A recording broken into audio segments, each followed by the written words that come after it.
राधे रानी कृपा सदा बनी रहे, मेरी प्रभु से कामना कांक्षा है। बोलिए गोविंद भगवान की। मेरे भैया आज भगवान श्याम सुंदर ने समझाया है द्रौपदी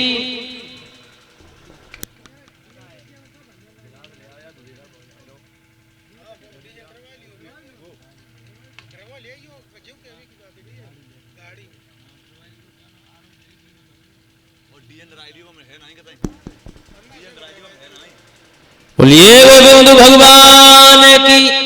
याद रहे भागवत प्रेमियों, आज भगवान श्याम सुंदर कहने लगे द्रौपदी थोड़ा ख्याल करो, अगर इनकी जगह पे तुम्हारे पांचों पति सोए हुए होते तो आज अनर्थ हो जाता। भगवान श्याम सुंदर समझा रहे हैं द्रौपदी थोड़ी तसल्ली धारण करो। पांचों पांडव आ जाते हैं महाराज। पांचों जब पांडव आ जाते हैं, मैया कुंती समझा रही है द्रौपदी को। आज भगवान श्याम सुंदर भी समझा रहे हैं तो अर्जुन आगे बढ़े कहने लगे द्रौपदी आप चिंता न करो, संध्या होने से पहले जिसने भी तुम्हारे इन बेटों को मारा है, सूर्यास्त होने से पहले उस पापी को तुम्हारे कदमों में लाकर डाल दूंगा, आप चिंता न करो। तो आज भगवान श्याम सुंदर रथ चला रहे हैं, अर्जुन बैठ गए, चले जा रहे हैं। अश्वत्थामा को पता लग गया कि आज हमें पकड़ने के लिए अर्जुन आ रहे हैं, हमें जिंदा नहीं छोड़ेंगे।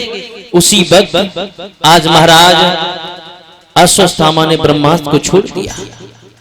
तो श्याम सुंदर से सवाल कर दिया अर्जुन ने, हे श्याम ये चारों तरफ से तेज तेज घटाएं हमारी तरफ क्यों चली आ रही हैं, इसका क्या कारण है?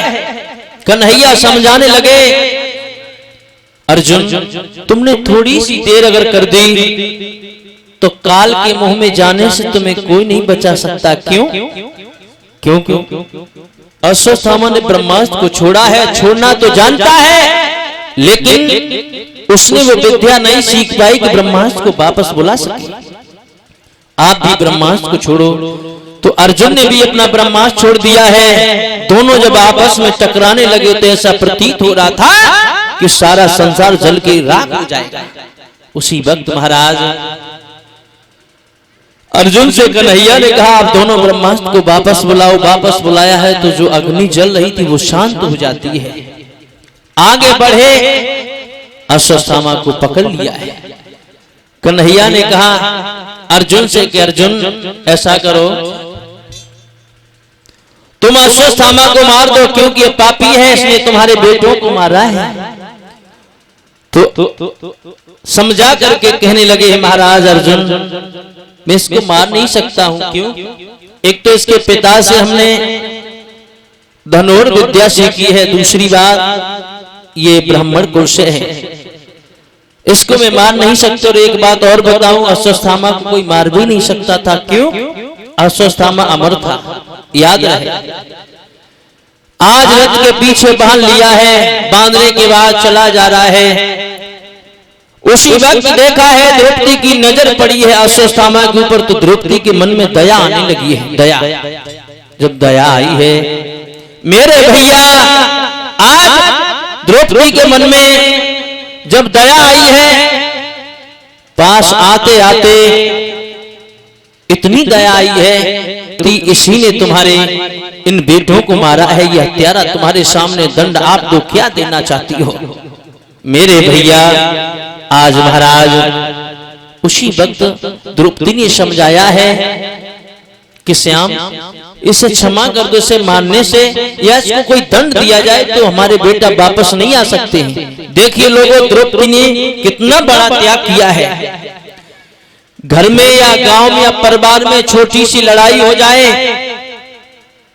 तो माता बहन की लड़ाई सुनो, काऊ को लला काऊ मार दे, फिर तुम देखो गाली सुनो। हाँ, लेकिन द्रौपदी ने इतना बड़ा त्याग किया है, 5 बेटे मार दिए, फिर भी द्रौपदी ने कहा श्याम इसे क्षमा कर दो। इसे मानने से हमारे बेटा वापस नहीं आ सकते हैं। तो कन्हैया कहने लगे, द्रौपदी क्या कह रही हो?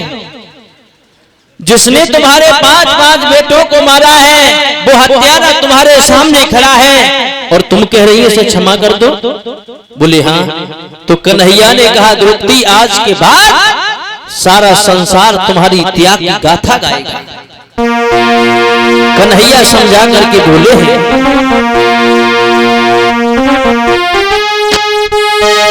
कि धरनी करनी है थमी भई और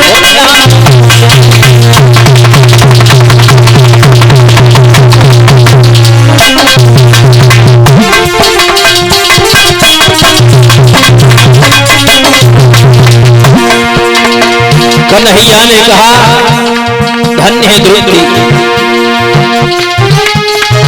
धरनी करनी है थमी भई, तुम जैसी सुशीलम है, बलवानों की गरीबत है,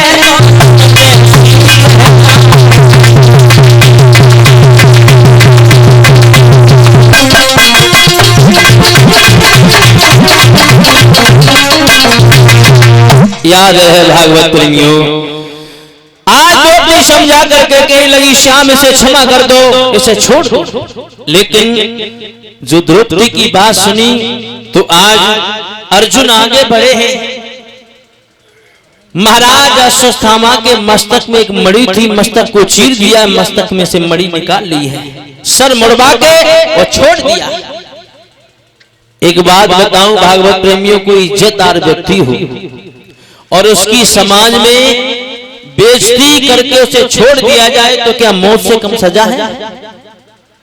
याद रखना, अश्वत्थामा को बेइज्जत करके छोड़ दिया है तो आज अश्वत्थामा बदले की भावना लेकर के घूमने लगा है कि कौन सा ऐसा दिन आएगा इन पांडवों से इस बेइज्जती का बदला लिया जाए। समय व्यतीत होने लगा, प्रत्येक वीर को तिलंजलि दी गई है, प्रत्येक वीर को पिंडदान दिया गया है। अंत में श्याम सुंदर ने कहा, हे धर्मराज युधिष्ठिर, आप इस इंद्रप्रस्थ के राजा बन जाओ। तो महाराज धर्मराज युधिष्ठिर समझा के कहने लगे, श्याम, जिस राज में हजारों स्त्रियां विधवा हो गई हो, हजारों बहनें जिनके भाई चले गए हो, हजारों माए उनके बेटा चले गए हो, ऐसे राज का मैं राजा बनूं, मुझे शांति नहीं मिलती है। तो श्याम सुंदर ने की बात कही, धर्मराज, इस संसार में प्राणी अकेला आता है और अकेला ही जाता है। ये एक मेला है जिसमें हम और आप रह रहे हैं, न जाने किस व्यक्ति का किस दिन सदेश आ जाए, ये संसार छोड़ करके जाना पड़े। याद रखना, ये जो हम तुम रह रहे हैं एक मेला है संसार। यहाँ लोग मिलते हैं और बिछुड़ते हैं और ऐसे बिछुड़ते हैं कि तुम्हारा कभी मिलते नहीं हैं। कोई इंसान यहाँ से चला जाए तो कभी किसी ने ये नहीं जाना कि वो गया तो कहाँ गया है।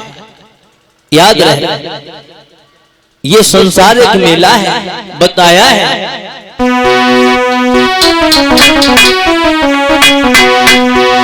कि जिंदगी में हजारों का मेला जुड़ा, हंस जब जब गया तब अकेला गया।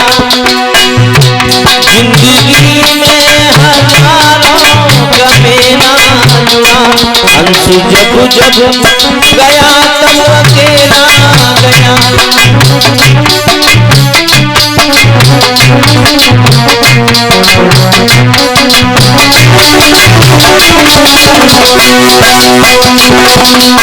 याद रखना भागवत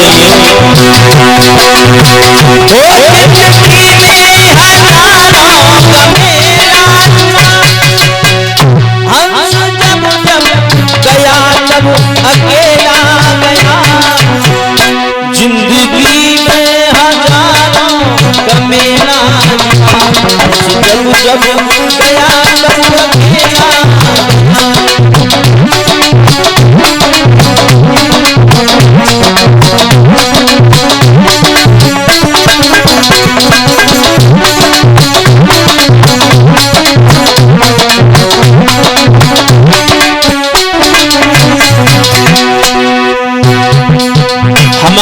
बुजुर्ग घर में कहानियां सुनाते हैं कि फलाने एक राजा हुए थे, लेकिन वो कहां चले गए ये कभी किसी ने नहीं जाना।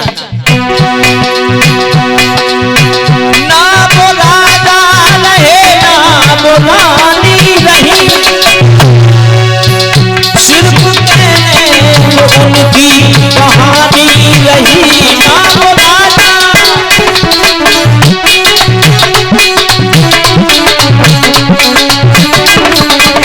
ए भैया, ना वो राजा रहे ना वो रानी रही, सिर्फ वो उनकी कहानी रही।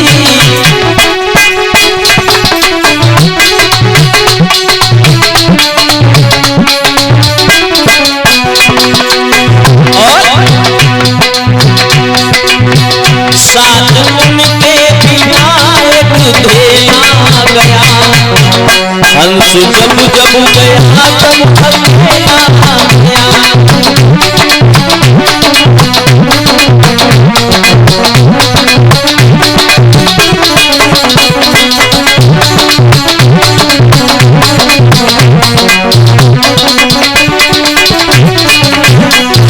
और याद रखना अटल शब्द मन में ये विश्वास है कि धन मेरा है, ये स्त्री मेरी है, पुत्र मेरा है, परिवार मेरा है, लेकिन तुम्हारा कुछ नहीं है। अंतिम समय में जा रहे हैं, प्राणी नामा जब निकसन लागे, उलट गई तो नैना टुकड़ियां।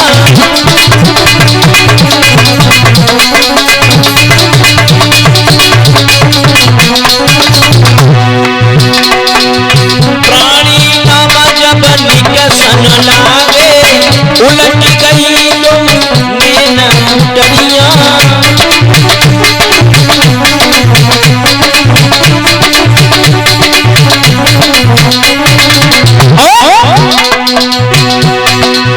घर से निकल जब बाहर चाले, छूट गई सब महल अटरियां।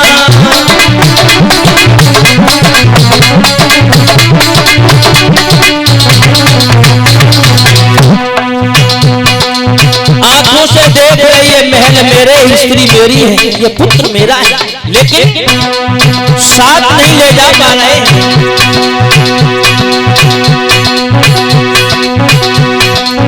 घर से निकल जब बाहर चाले, छूट गई सब महल अटरियां।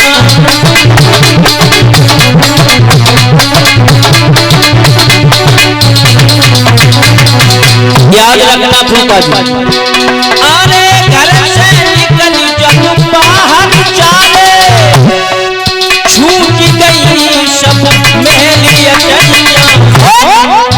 अटल शब्द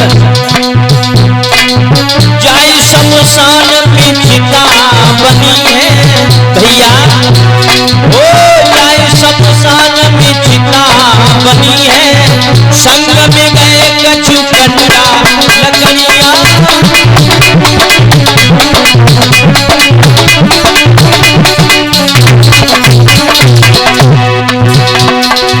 जाए शमशान में चिता बनी है, संग में गई कछु कंडा लकड़ियां।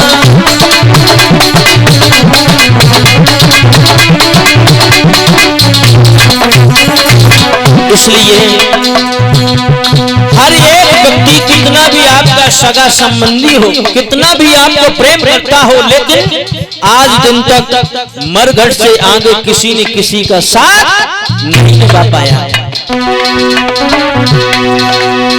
रिश्ते नाते लगे रह गए भैया, महल अटरियां बने रह गए।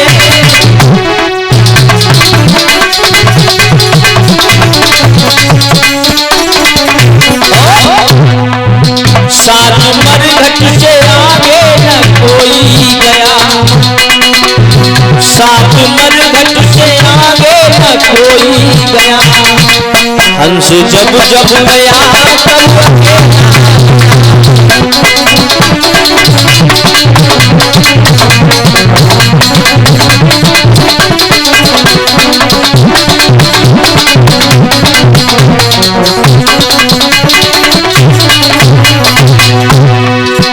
जिंदगी में हजारों का मेला जुड़ा, हंस जब जब गया तब अकेला गया।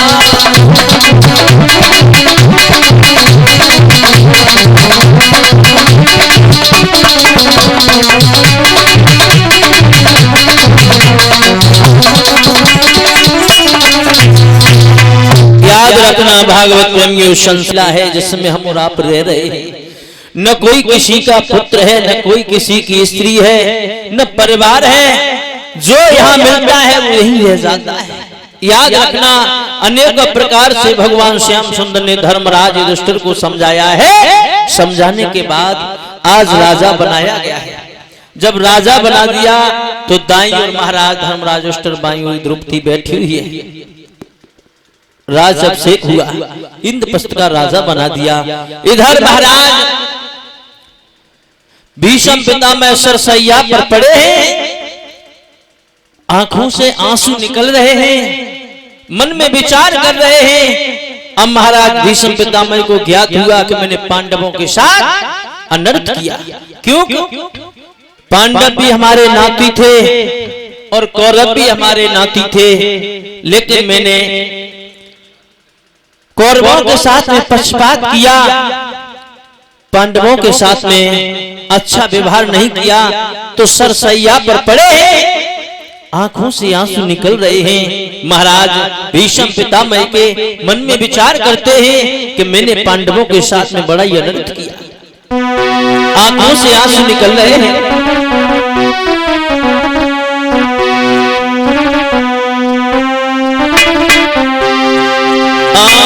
सरसैया पे पड़े पितामह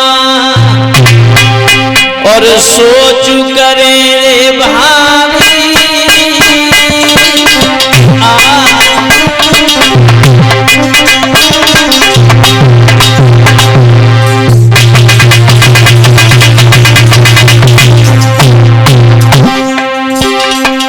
आज भीष्म पितामह को ज्ञात हो रहा है, रो रहे। अरे सरसैया पे पड़े पितामह सोच करे भाभी। भैया और पक्षपात कर गई मती मेरी ईश्वर ने मारी।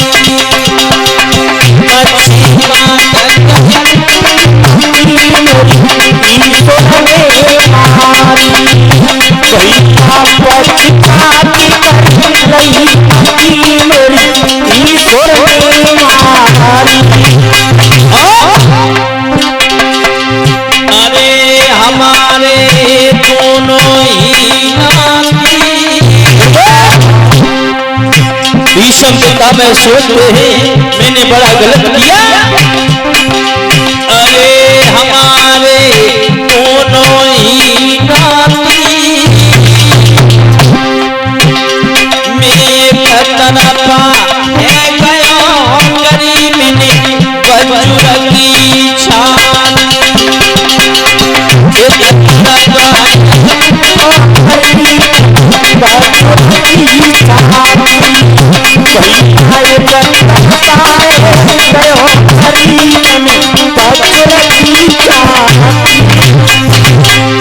आज भीष्म पितामह मन में विचार कर रहे हैं पांडव क्या सोचते होंगे।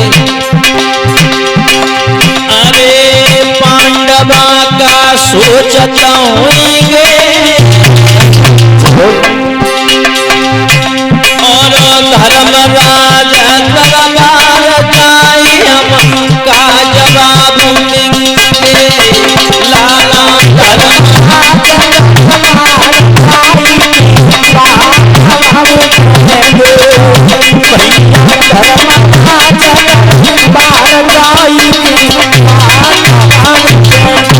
आज महाराज अर्जुन की याद आ रही है।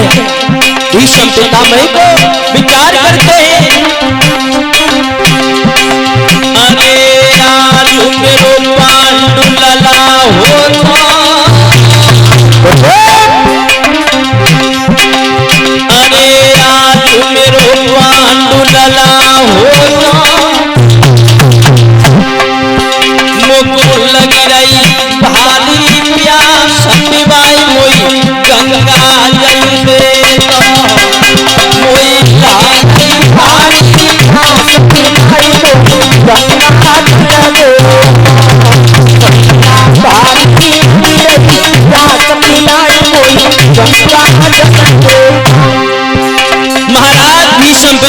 याद आ रही है पांडवों की।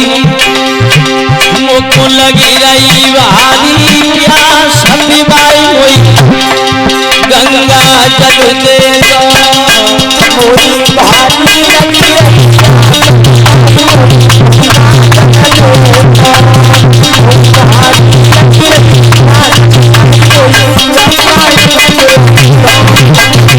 और एक बात कह रहे हैं, अरे बुलाई दे मेरे ये पारथ निकट तकिया दे लगाई दिखाई दे मोई महाभारत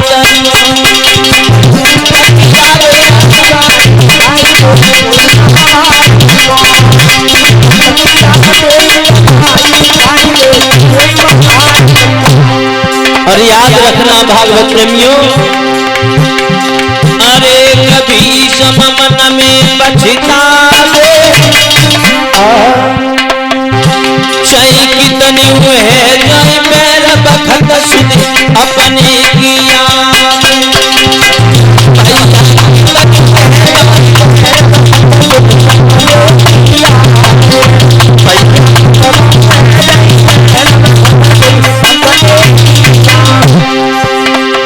अपनों के साथ चाहे कितनी भी लड़ाई हो जाए, चाहे कितना भी झगड़ा हो जाए, लेकिन वक्त पर अपनों की बहुत याद आती है।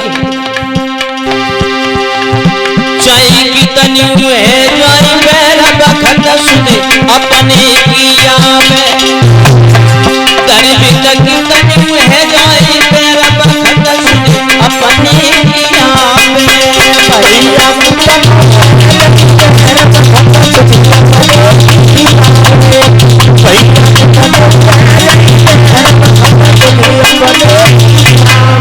मेरे भैया।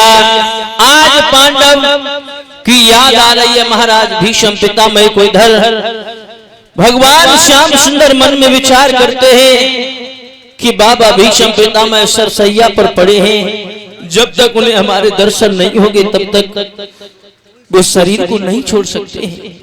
आज जी कहते हैं सोन का दृश्यो।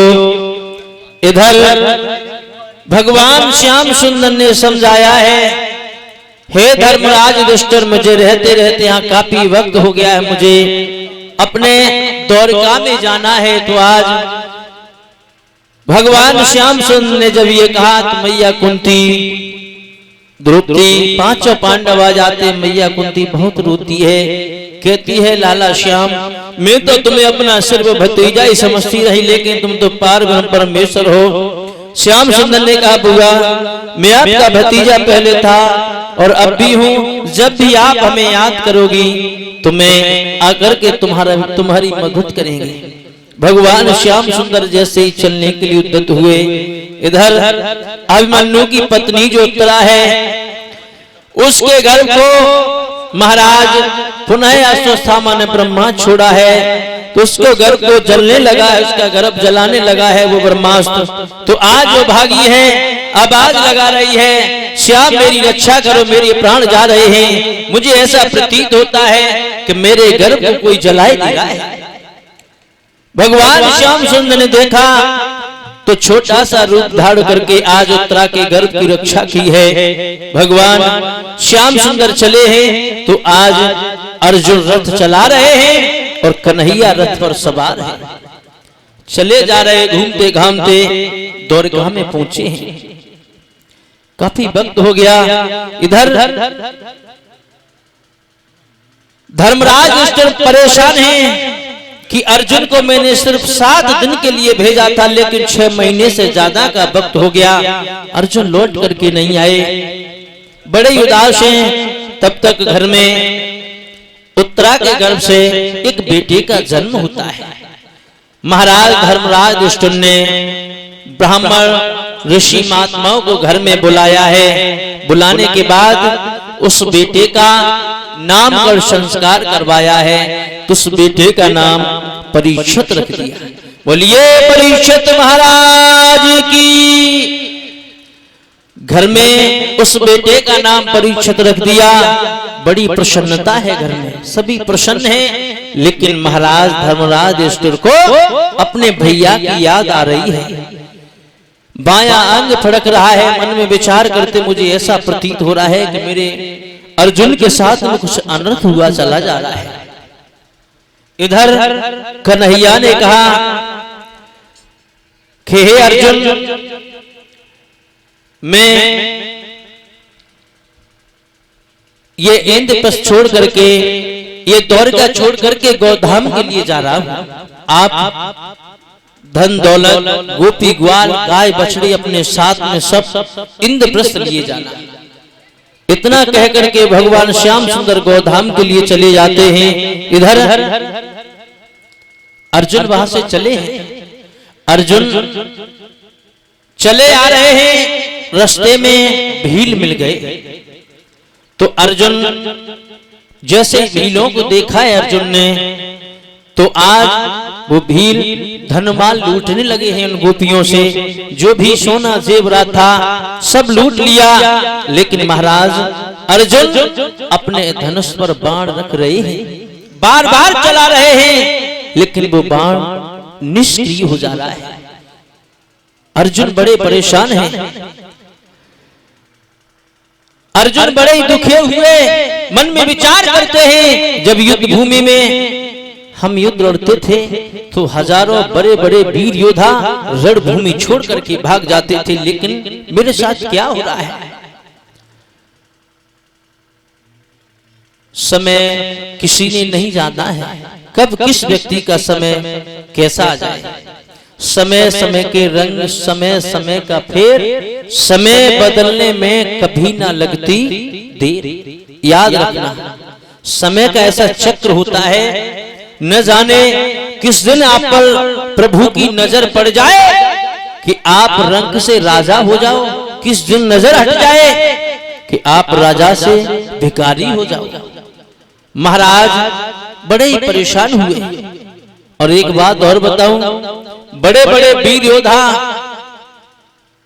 बड़े बड़े धर्मज्ञ राजा, देवता, जब उनका बुरा वक्त आया तो उन्होंने भी समझ नहीं पाया। बताया है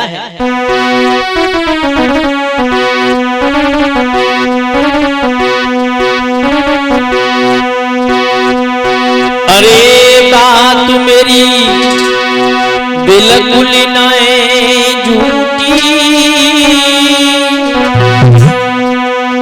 और होनी है बलवान विपत्तियां सब गाँव बेटूटी।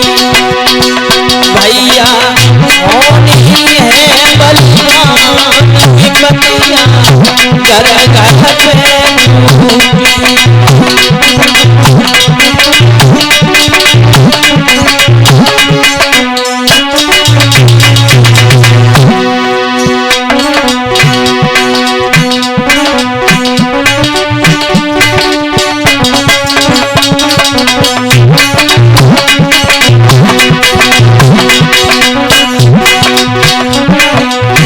भैया होनी है बलवान विपत्तियां सब गाँव बेटूटी।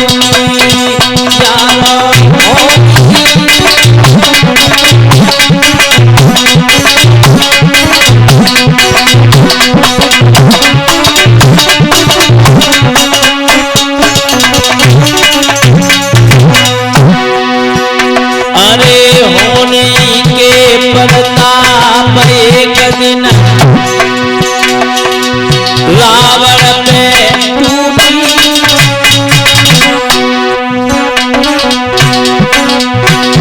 अरे होने के प्रताप एक दिन के कई पे टूटी।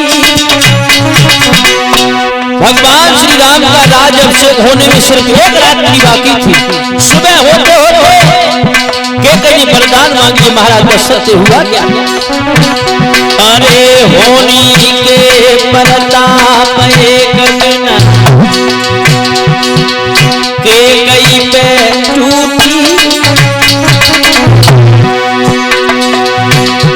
जनी दियो नाम बनवासन बजऊ दशरथ की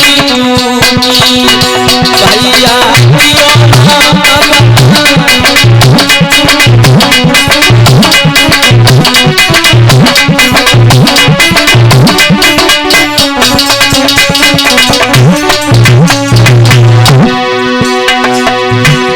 जनी दियो राम बनवासन बजई दशरथ की भैया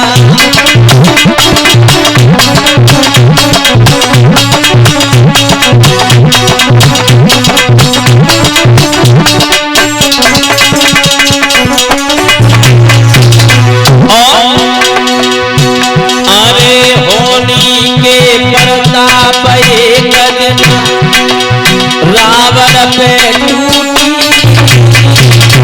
रावण बहुत बड़ा प्रकांड विद्वान था, न तो कोई तब था और न अब है और न शायद कोई होगा। जगोतियो विभीषण राज लंकन सोने की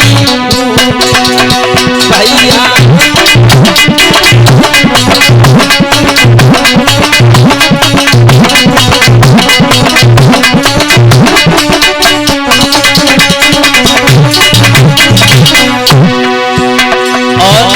एक नहीं अनेक प्रमाण। अरे होनी के प्रताप एक दिन नलहु पे टूटी। राजा नल बाबनगढ़ का राजा था लोगों, लेकिन जब बुरा वक्त आया सोने को हाथ लगा देता है वो भी माटी बन जाता है। अरे होनी के प्रताप एक दिन नलहु पे टूटी।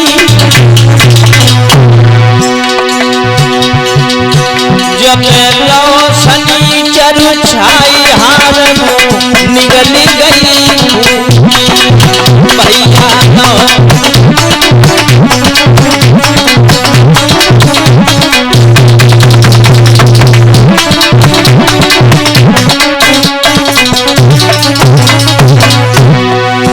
जब लो शनि छाई हार निकल गई भैया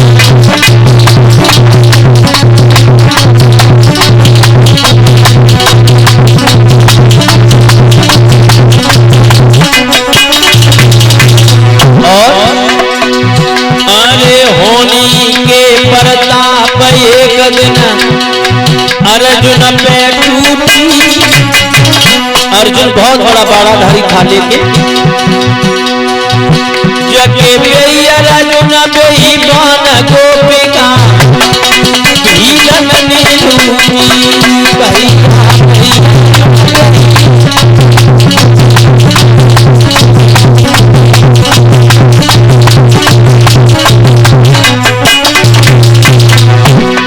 इसलिए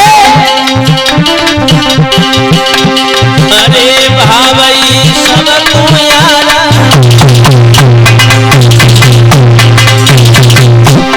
लाला। अरे भावई सब तुम यारा सदा मेरी चाहिए घड़ी भावई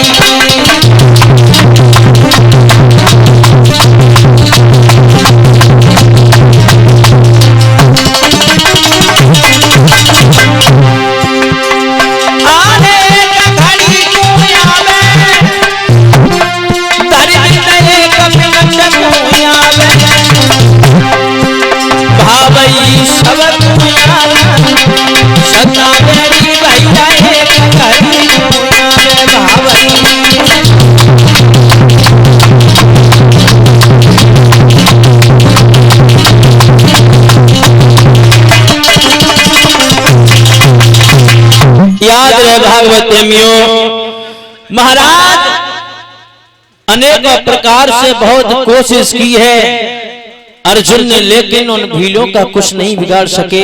सारा धन दौलत लूट लिया। महाराज अर्जुन नीचे सर किए हुए खड़े हैं। अरे समय समय की बात समय को परखे ज्ञानी, अरे गाँव समय पे धूप कभू करके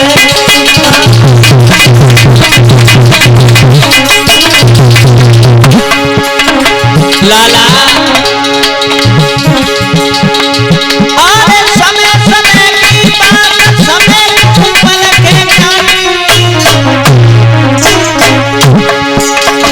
गाँव समय पे धूप कभू करके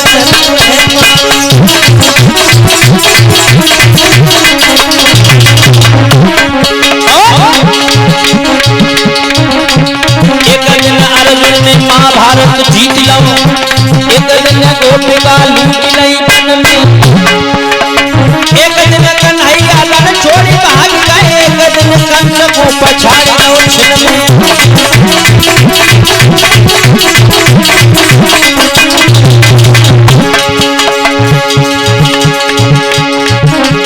एक दिन रावण की दशरथ सखी थी, एक दिन दशरथी से पहले मानचकी को मान करे है, सूरज के तीन बना हो गए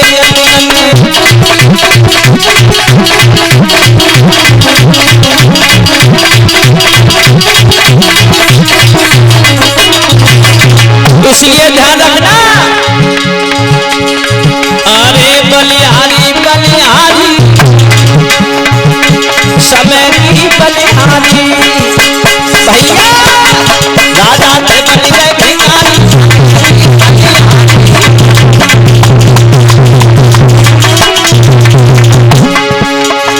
अरे राजा से बन गए भिखारी, समय की बलिहारी।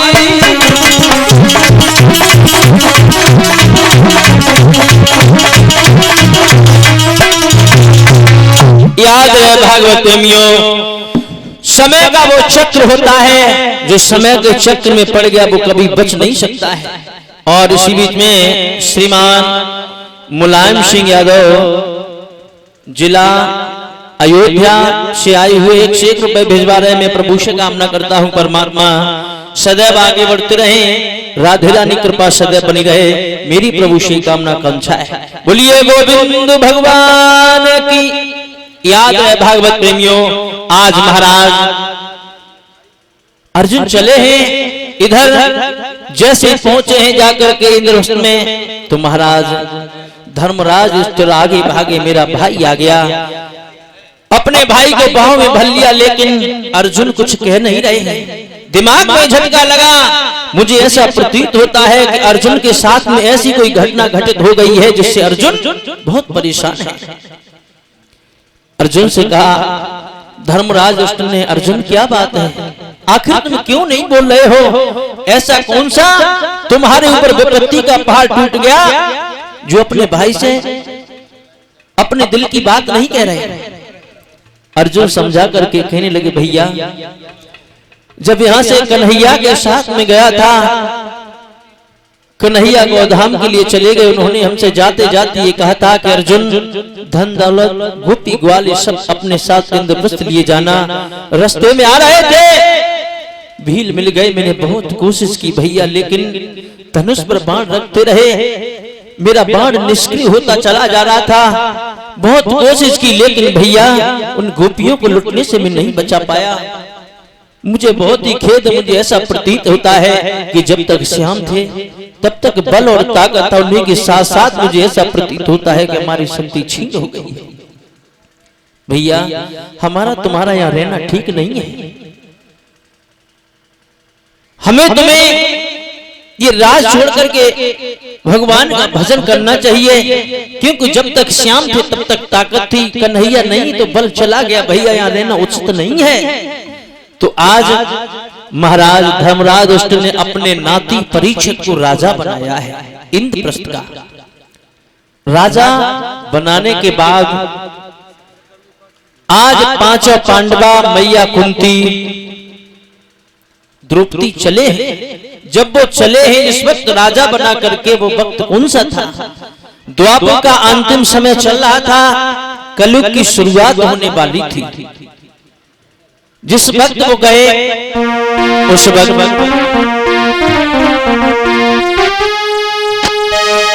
कि द्वापर का तो समय था बहे और कलयुग की बारी आई थी, मानो सुख सूर्य डूबता था दुख में बियारी छाई।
याद रहे भागवत प्रेमियों, द्वापर का अंतिम समय था, कलयुग की बारी आने वाली थी।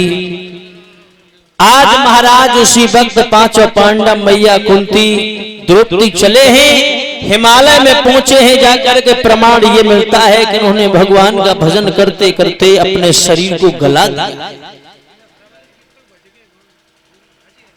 महाराज सूत जी कहते हैं, सोनकादिक ऋषियों, पांडवों ने इतना भजन किया है कि अपने शरीर को हिमालय में गला दिया। इधर समय व्यतीत होता है धीरे धीरे। महाराज आज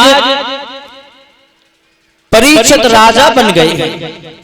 परीक्षित जब राजा बने हैं तो परीक्षित मन में विचार करते हैं, क्यों ना अपने पूर्वजों के पद चिन्हों पर चलें।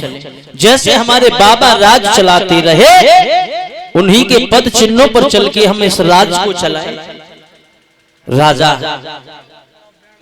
एक बात बताऊं, परीक्षित महाराज पहले के जो राजा हुआ करते थे बड़े धर्मज्ञ राजा थे, धर्म के साथ राज चलाते थे, प्रजा को पुत्र के समान प्यार देते थे। और आजकल का दो पैसा बढ़ जाए तो बता राम राम करो तो पहले बखन खाई देखो तो हाँ हम कछु हैं। सही बात है, लेकिन याद रखना, धन दौलत किसी के घर का खजाना नहीं है, किसी की बांधी नहीं है। जैसे वृक्ष की छाया इधर उधर घूमती, उसी तरीके से धन दौलत है। याद रखना, घमंड किसी का नहीं रहा है। आज जो बुजुर्ग हैं ये भी कुछ दिन पहले जवान थे। हाँ, याद रखना, इस संसार में किसी न किसी चीज को लेकर के हर व्यक्ति को घमंड है। हाँ, किसी को पैसा का घमंड है, किसी को घर में 10 ट्रक हैं, बोले हमारे पास बहुत धन दौलत है। किसी को शोहरत का घमंड है, किसी को दौलत का घमंड है, किसी को सूरत को घमंड है। लेकिन तो पे सदा ना रहे जवानी है? हर समय एक जैसा नहीं रहता है। पैसा आता है चला जाता है, लेकिन कभी व्यक्ति को अपना अतीत नहीं भूलना चाहिए कि हम पहले क्या थे। अगर व्यक्ति अपना अतीत भूल गया तो आप समझ लो सब कुछ उसका चला गया। न इज्जत बचेगी, न सम्मान बचेगा, न पैसा बचेगा। याद रखना, महाराज परीक्षित मन में विचार करते, जैसे हमारे राजा राज चलाते रहे, उन्हीं के पद चिन्हों पर चल के हम राज को चलाएं। महाराज अपना घोड़ा सजवाते हैं, बड़े प्रसन्न है। पहले के राजा जो हुआ करते थे वो शिकार खेलने के बहुत ही शौकीन थे। महाराज चले हैं, मन में विचार कर रहे हैं, अपने राज में घूम करके देखें कि हमारे राज में क्या हो रहा है। महाराज चले हैं,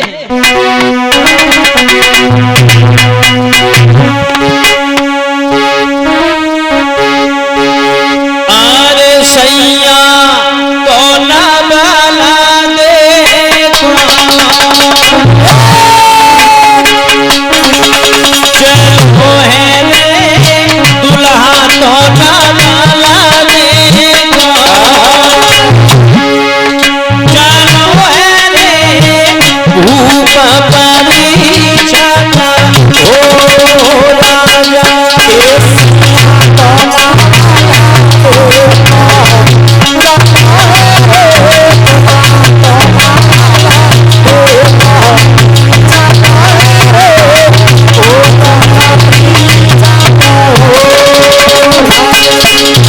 महाराज परीक्षित चले हैं, बड़े प्रसन्न हैं।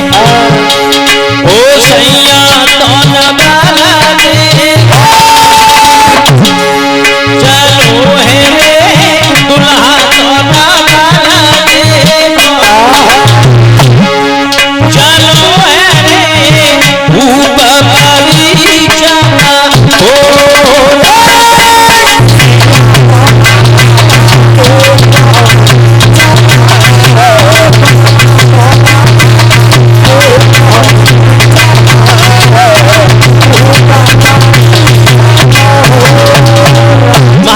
परीक्षित बड़े प्रसन्न हैं।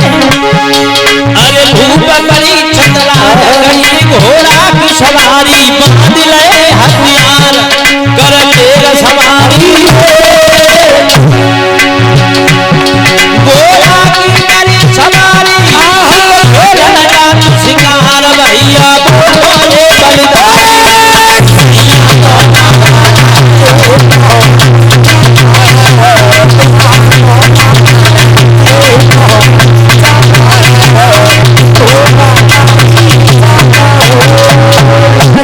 महाराज परीक्षित चले तो नबल में आ गई, कहने लगी पिया जब आप चले जाते तो मुझे अच्छा नहीं लगता है। बोली अरे नारे नबल तो चली यारती लेके आई, चौमुख की पगलारी थार सोने बोलाई अरे नारे नबल तो चली यारती लेके आई, चौमुख की पगलारी थार सोने बोलाई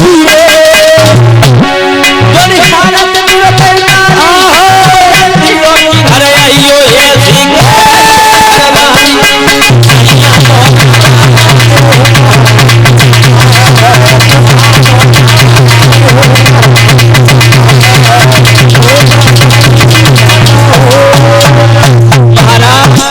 परीक्षित चले हैं, बड़े प्रसन्न हैं। नबल दे आ गई, कहने लगी पिया जब आप चले जाते तो आंगन मुझे अच्छा नहीं लगता है। मेरे भैया महाराज परीक्षित घूमते हुए चले जा रहे हैं, बड़े प्रसन्न हैं। महाराज परीक्षित जब चले जा रहे तो उन्होंने देखा, क्या देखा? एक गाय, उसके पीछे काला करूप चांडाल है जिसके हाथ में मूसल है, जब वो मारता है तो सारा ब्रह्मांड हिल जाता है। मेरे भैया महाराज परीक्षित खड़े हो गए, मन में विचार कर रहे हैं, बाजीबा हमारे राज्य में ये भी होता है। महाराज परीक्षित मन में विचार कर रहे हैं, देखा है वो गाय कुछ कह रही है, गाय कह रही है कोई ऐसा माँ का लाल है जो आकर के मेरी रक्षा करे, वरना ये चांडाल मेरी जान ले लेगा। आज महाराज परीक्षित खड़े खड़े देख रहे हैं।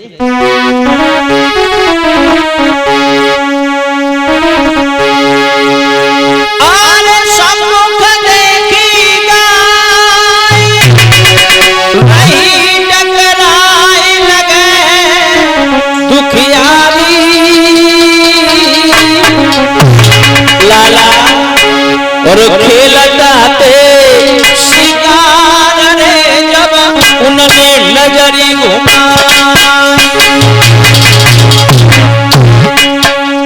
महाराज परीक्षित खड़े हो गए, बाजीबा हमारे राज्य में ये भी होता है।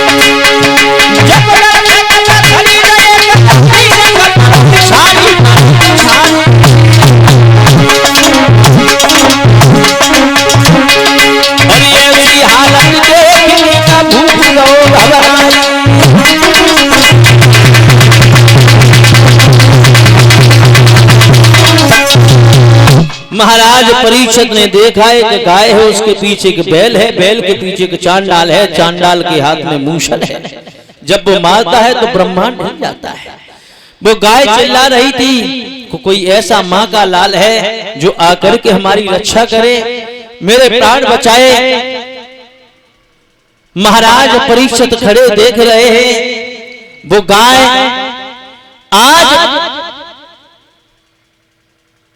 गाय रो रही है और कह रही थी क्या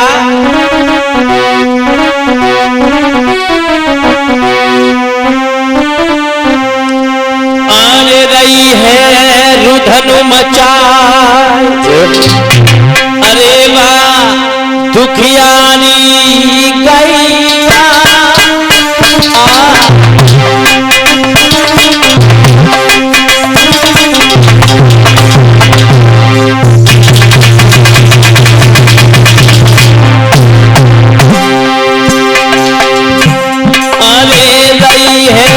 धनु मचाइया जुबा दुखियारी गैया,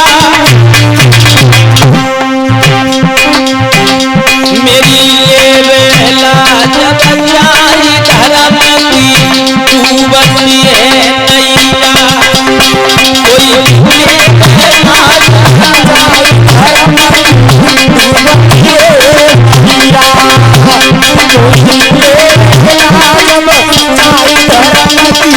कोई मेरे भैया आज वो गाय रो रही है और कह रही है कोई ऐसा माँ का लाल है जो आकर के मेरे प्राण बचाए। मेरी ये जान बचाई धर्म की तू बची है नैया, मेरी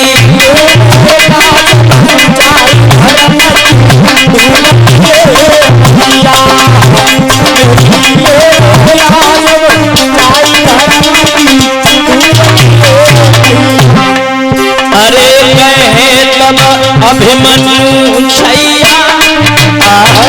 महाराज परीक्षित ने आवाज लगाई, माँ आप चिंता न करो। अरे कहे तब अभिमन्यु छैया, माँ निगमन में धरी ले धीर लाज तेरी बच जाएगी मैया।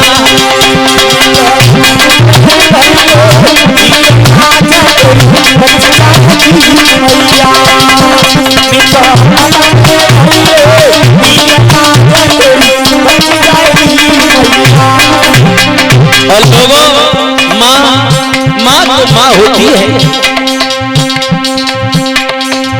माँ का प्यार, माँ का दुलार जिन लोगों को मिल रहा है वो लोग बड़े किस्मत वाले हैं। माँ तो माँ होती, माँ के जितना कोमल दिल किसी का नहीं होता। निगमन में धर धीर लाज तेरी बच जाएगी मैया।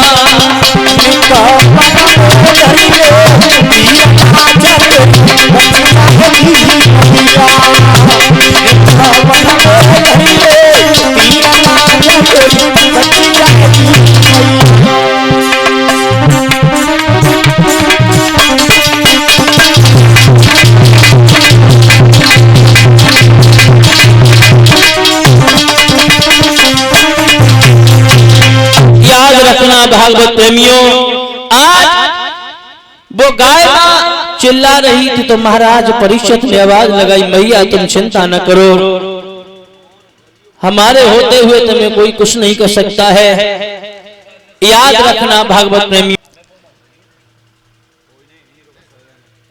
माँ तो माँ होती है, माँ के जितना कोमल दिल किसी का नहीं होता है। एक माँ अपनी औलाद के लिए सारी जिंदगी लगा देती है कि मेरी औलाद पढ़ के आगे बढ़े। जिनके माँ और बाप है वो बड़े किस्मत वाले हैं, जिनको माँ और बाप का प्यार मिल रहा है वो लोग शायद बहुत किस्मत वाले हैं। याद रखना, माँ के जितना बड़ा हृदय किसी का नहीं होता है। याद रखना भागवत प्रेमियों, जब उस गाय मां को रोता हुआ देखा है तो महाराज परीक्षित आवाज लगाने लगे, ओरे चांडाल, अगर पार्थ जिंदा नहीं रहे हैं तो उनका अंश जी रहा है मेरे हुए धोते हुए, अगर तूने इस गाय मां पर हाथ उठाया तो मैं तेरे हाथ को तोड़ दूंगा। महाराज इतना कहते हुए पास में पहुंचे हैं लोगों, और जैसे ही पास में पहुंचे तो देखा है जाकर के वो गाय नहीं थी, वो पृथ्वी मां थी। उसके साथ में जो बैल था वो धर्म था, उसके पीछे जो चांडाल था वो कलयुग था। याद रखना भागवत प्रेमियों, आज महाराज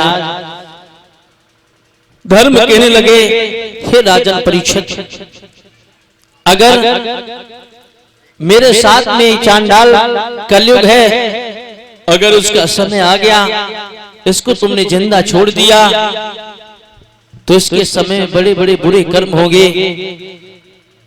भाई बहन का रिश्ता खत्म हो जाएगा, माँ बाप की सेवा पुत्र नहीं करेगा, गुरु की आज्ञा शिष्य नहीं मानेगा, भगवान का कोई भजन नहीं करेगा, निष्दिन मंदिर तोड़े जाएंगे।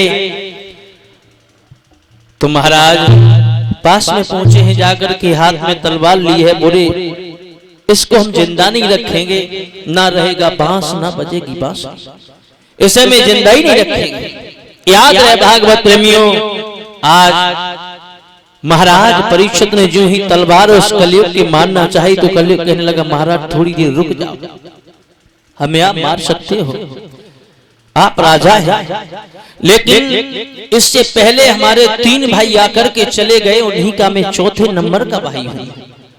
सबसे बड़े मेरे भाई थे सतयुग, उससे छोटे त्रेता, उससे छोटे द्वापर, सबसे छोटे वाले में कलयुग। और आप हमें मार तो मार सकते हो, लेकिन ब्रह्मा जी की आन टूटती है। और कलयुग ने एक बात कही है, हे राजन परीक्षित, संसार में कोई ऐसा प्राणी नहीं है जिसके अंदर सारे अवगुण ही हो और गुण एक भी न हो, और ऐसा भी कोई व्यक्ति नहीं है जिसके अंदर सारे गुण ही गुण हो, अवगुण एक भी न हो। याद रखना, संसार में चाहे कितना भी व्यक्ति अच्छा हो, उसके अंदर सारे गुण हो, लेकिन कहीं न कहीं छिपा हुआ एक अवगुण अवश्य होगा, और जिसके अंदर सारे अवगुण होंगे उसके अंदर एक गुण अवश्य होगा। ये प्रकृति की देन है। कहते नहीं है लोग, शादी विवाह वाले आए तो पूछत भैया फलाने को लड़का कैसे, बोले ठीक है बहुत बढ़िया, लेकिन जहां लेकिन लगो तो समझ लो कहीं न कहीं एक चीज उसकी खराब है। हाँ, याद रखना, हर व्यक्ति के अंदर एक अवगुण छिपा हुआ है, चाहे कितना भी सज्जन व्यक्ति हो। मेरे भैया महाराज परीक्षित और कलयुग की बात हो रही है, मैया पृथ्वी और महाराज धर्म चले जाते हैं, बात हो रही है। तो महाराज बात होते होते अपने गुण समझाने लगा है कलयुग, कहने लगा महाराज हमारे समय में ज्यादा भागने की आवश्यकता नहीं है, हमारे समय में योग करो भोग भी करो, चलते चलते प्रभु का नाम लेते रहो, उसी में कल्याण हो जाएगा। पहले क्या होता था, सत्य की बात करो तो सत्य में मनुष्य की आयु 1 लाख वर्ष हुआ करती थी, 1 लाख वर्ष परीक्षित महाराज, और तब व्यक्ति अल्पायु में नहीं मरता था, पूरी उम्र होने के बाद ही मरता था। हाँ, 10-10 हजार वर्ष तपस्या की, उसके बाद मन में कई गलत विचार आ गए तो मनसा पाप लग जाता था। कलयुग कहने लगा वो हमारे समय में नहीं है। क्यों, कब तक मनसा पाप नहीं लगेगा? बोले कितनी गलत मन में विचार विचारते रहो, मनसा पाप कब तक नहीं लगेगा? जब तक अपने मन की बात कब दूसरे व्यक्ति से नहीं कहोगे, तब तक हमारे समय मनसा पाप नहीं लगेगा। और महाराज सारे दिन और रात तपस्या में लीन लगे रहो, मनसा पाप लग गया तो सारी तपस्या व्यर्थ चली जाती थी। वो हमारे समय में नहीं है। हमारे समय में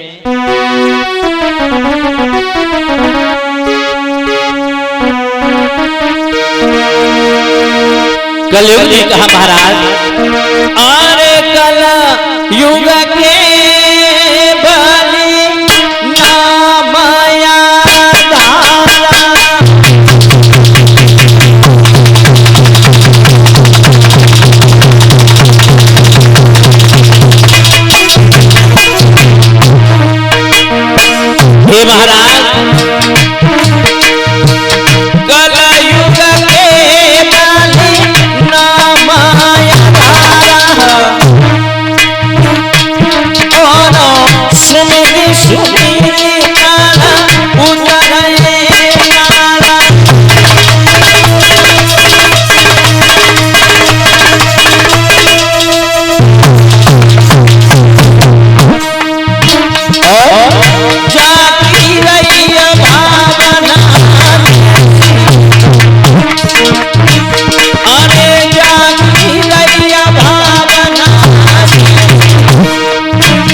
कलयुग केवल नाम धारा और सुमिरे सुमिरे नर उतर ही पारा। बोले महाराज हमारे समय में थोड़ा सा समय निकाल करके प्रभु का भजन कर लिया जाए, उसी में कल्याण है। और महाराज क्यों चक्कर में पड़े हो?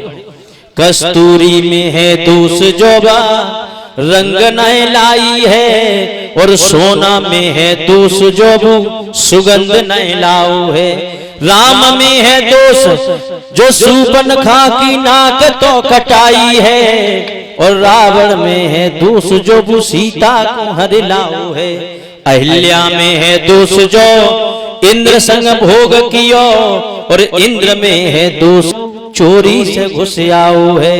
अरे महाराज फिर तुम काहे को पागल बनो, हर ने हर काऊ में हर एक दोष तो लगाओ है। संसार में कोई ऐसा प्राणी नहीं है जिसके अंदर एक दोष न हो, एक अवगुण न हो। अंत में महाराज बात होती रही तो कलयुग कहने लगा महाराज अब हमें कहीं रहने के लिए जगह दो, हमें रहने के लिए जगह दो।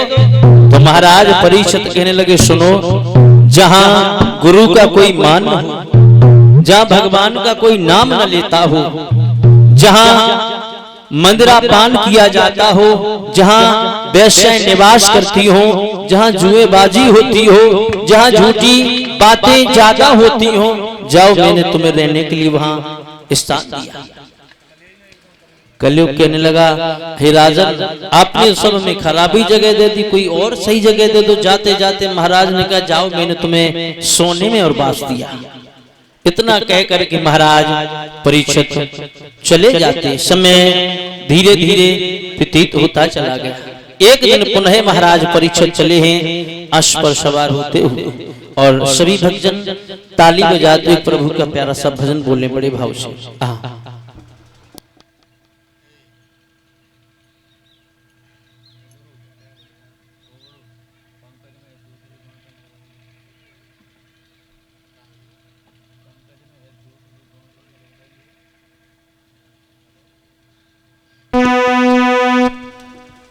बोलिए गोविंद भगवान की।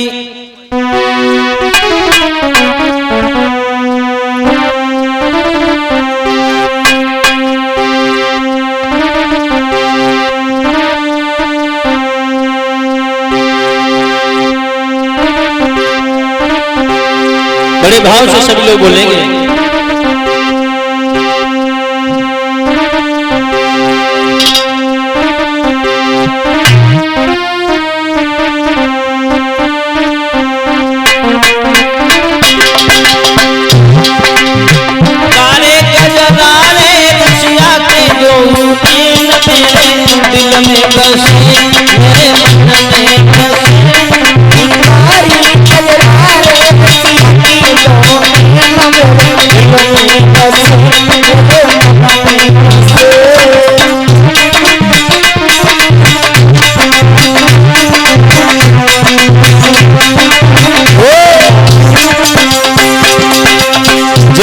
भक्तजन हैं बड़े भाव से सभी लोग ताली बजाते बोले गाने कजराने रसिया के अच्छा दिल में बसे मेरे मन में बसे गाने कजराने रसिया के दिल में बसे मेरे मन में बसे गाने कजराने रसिया के दिल में बसे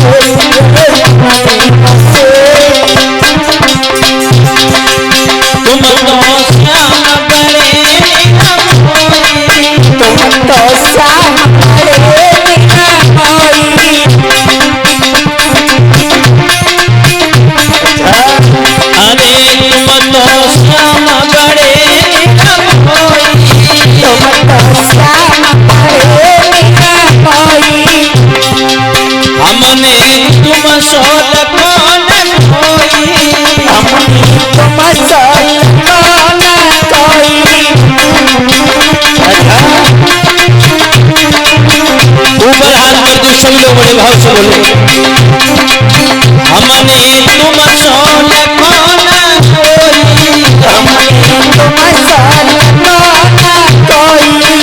हमने तुम सोल कोना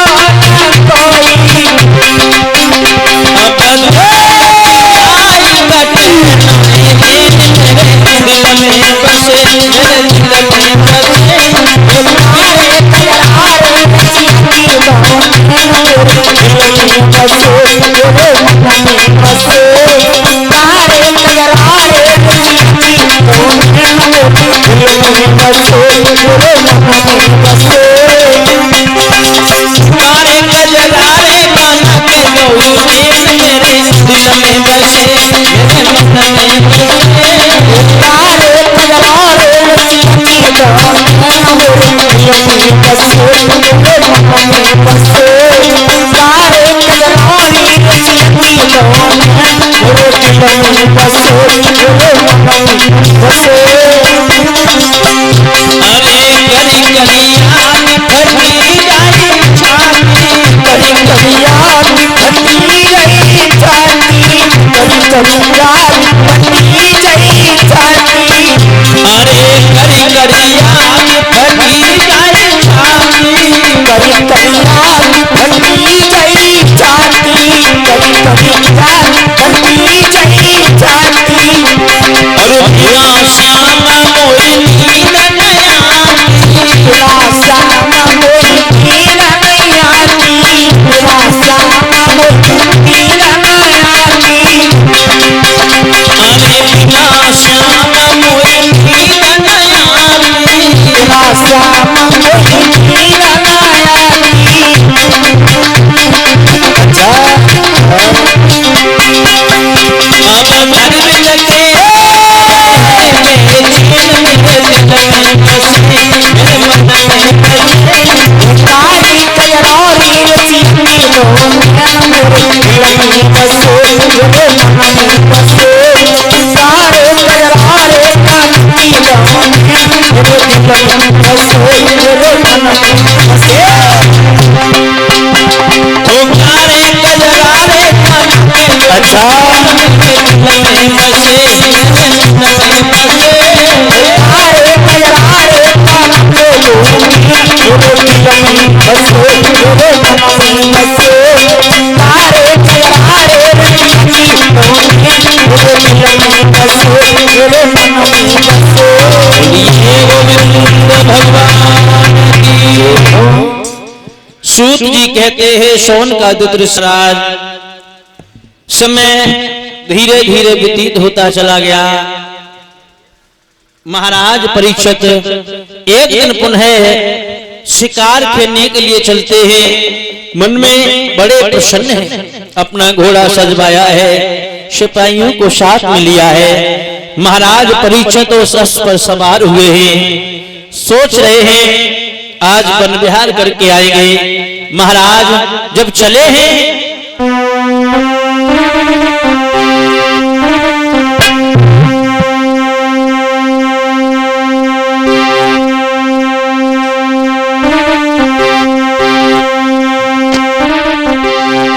आने घोड़ा लो सजाई और धूप चलो बेहड़ झाड़ी को।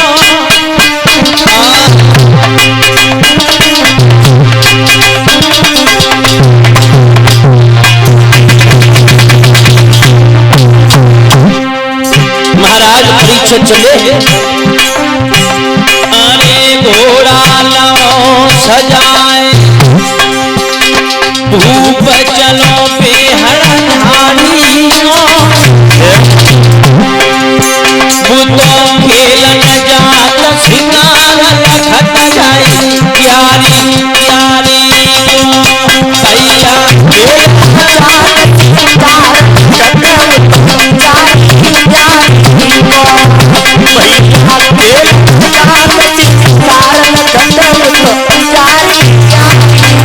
महाराज चारों तरफ देखते हुए जा रहे हैं।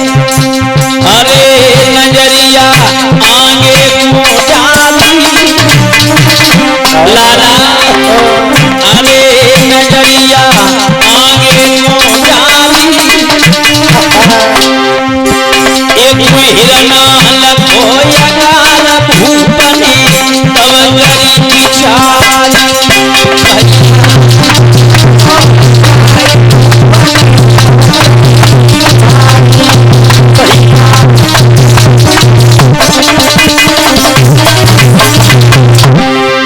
भैया हिरना लखो नार भूपने तब करी की चाल। भैया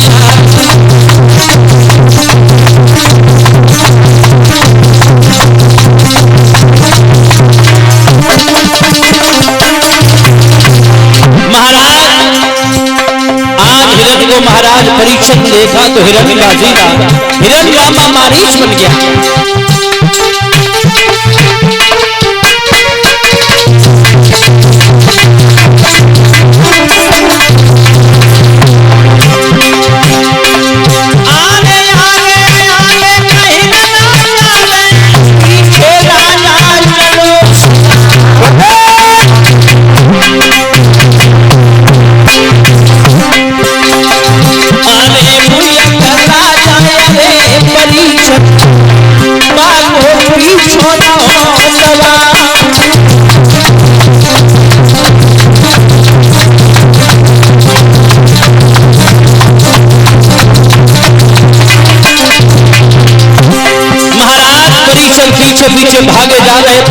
कोशिश कर रहे हैं, लेकिन हिरण को पकड़ नहीं पा रहे।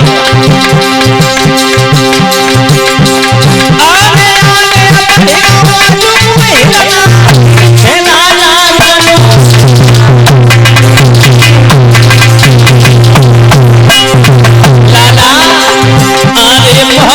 कोशिश करी राजा ने, पर तू हिरण को पकड़ ना पाया।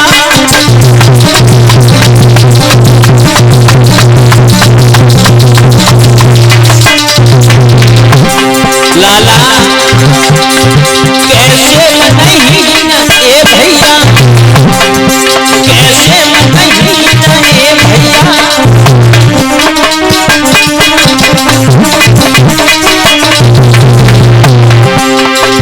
अरे घोड़ी तेरी लाला मखबल की ए भैया, मखबल की ए भैया,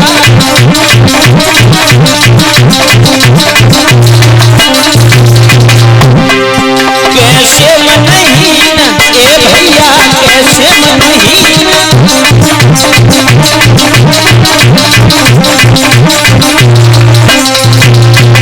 याद रखना भागवत प्रेमियों, बहुत महाराज परीक्षित ने कोशिश की, इतना तीव्र घोड़ा भगाया, लेकिन उस हिरण को नहीं पकड़ पाए।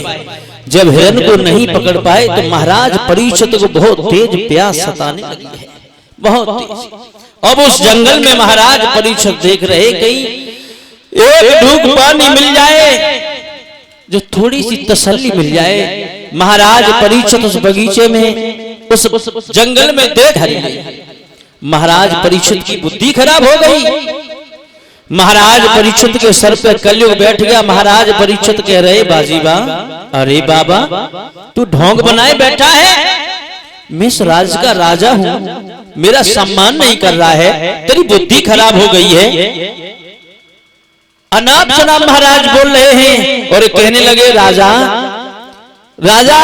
महाराज परीक्षित कह रहे बाबा जी तुम मेरा सम्मान नहीं कर रहे, मैं इस राज्य का राजा हूं। और बोले हैं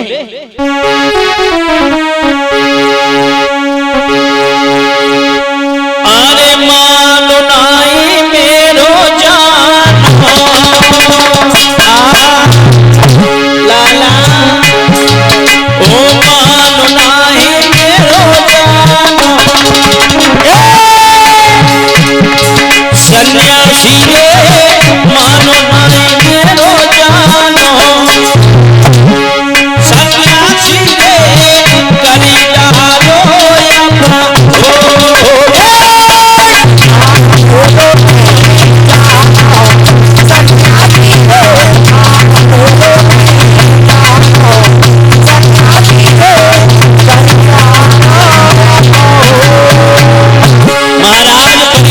बुद्धि खराब हो गई। महाराज परीक्षित कहने लगे ढोंग बनाए बैठा है बाबा, अरे मानो नहीं मेरो जान, सन्यासी रे मानो नहीं मेरो जानो, सन्यासी रे करी डालो अपना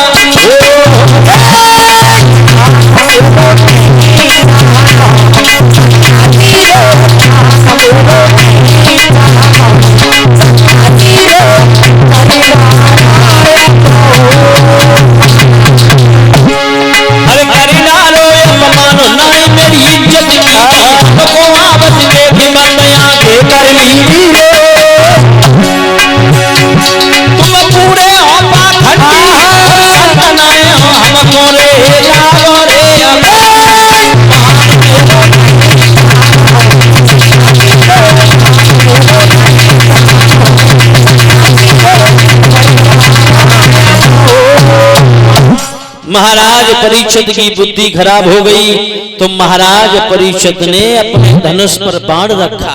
वहीं एक मृत सर्प पड़ा हुआ था जिस सर्प का नाम था तक्षक। उसी सर्प को अपने धनुष पर बाण रख के और बाण की नोक से धनुष उसे उठाया, सर्प को महाराज लोमस ऋषि थे उनके गले में डाल दिया। लेकिन संत की निंदा कर फल ऐसा, जरे नगर नाथ कर जैसा। संत की निंदा करने के बाद कभी जिंदगी में सुख और चैन नहीं मिल सकता है, याद रखना। महाराज परीक्षित ने जय ही वो सर्प डाला, अपने महलों में पहुंचे, सर से मुकुट हटाया तो महाराज परीक्षित अपने आप में लज्जित हो गए, खुद चिल्लाने लगे कि मैंने पाप कर दिया। इधर कुछ बच्चे वह खेल रहे थे, उन्होंने सूचना दी जाकर के महाराज श्रृंगी को। श्रृंगी ऋषि उनके बेटे थे लोमस ऋषि के, तो लोमस ऋषि के जो श्रृंगी ऋषि पुत्र थे बड़े तमोगुणी महात्मा थे श्रृंगी ऋषि। श्रृंगी ऋषि को जब बताया है तो श्रृंगी ऋषि बड़े क्रोधित हुए। उन्होंने कहा ओरे राजा, तू इस राज्य का राजा है तो इसका ये मतलब नहीं है कि तू किसी का भी अपमान कर सकता है। एक बूढ़े महात्मा के साथ में तूने बेहुदा मजाक किया है। मजाक करने का बेहुदा तरीका तेरा इस बूढ़े महात्मा के साथ नहीं था, तूने इस महात्मा के साथ में बेहुदा मजाक किया है। जा मैं तुझे श्राप देता हूँ। क्या श्राप दिया? हाथ में जल लिया। महाराज श्रृंगी श्राप देने लगे, ओरे राजा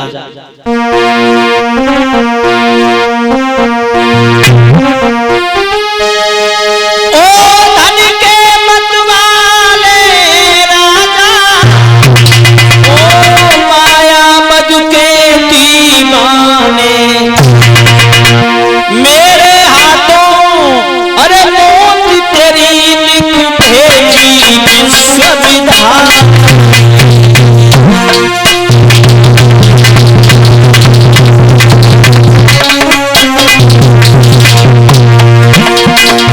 मेरे हाथों मौत तेरी लिख भेजी विश्वविधान।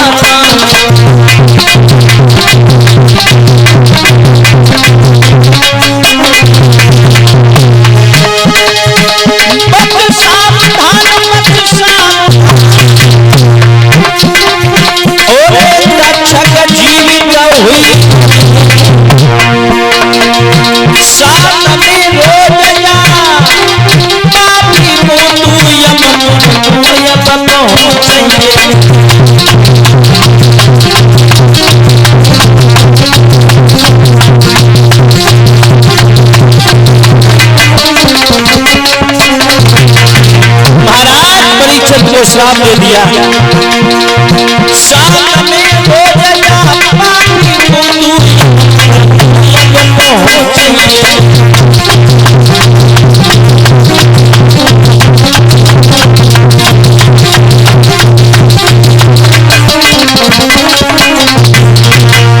याद रहे भागवत प्रेमियों, महाराज परीक्षित को श्राप दे दिया।